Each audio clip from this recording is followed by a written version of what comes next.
Alors, ce qu'on demande aux compagnies, par exemple, c'est d'abord eh bien de ne plus fournir sur leur liste d'hébergement dans les colonies déjà. Hein.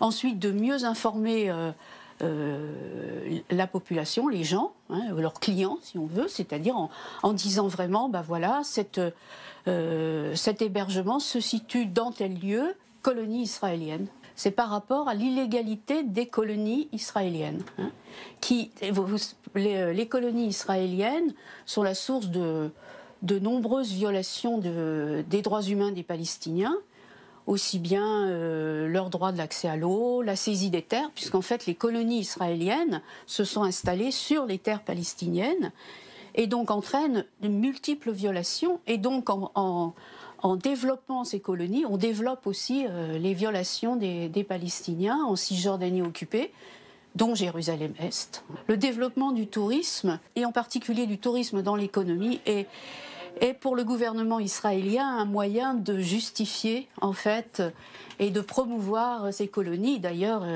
il favorise énormément tout le tourisme dans les colonies, en particulier où il y a des sites archéologiques. On voit bien aussi, par exemple, à Jérusalem-Est, avec la cité de David dans le quartier de Silouane. Il est évident qu'Amnesty ne veut pas porter atteinte à l'État d'Israël ni à l'économie d'Israël. Nous nous attaquons uniquement aux situations illégales et qui entraînent avec elles des violations du droit des Palestiniens. Amnesty International ne préconise ni racisme, au contraire, combat le racisme et l'antisémitisme et la haine. Ce n'est pas non plus évidemment le mouvement BDS, puisque ça, Amnesty, de toute façon, n'y participe pas, puisque c'est un mouvement d'association politique, palestinienne au départ.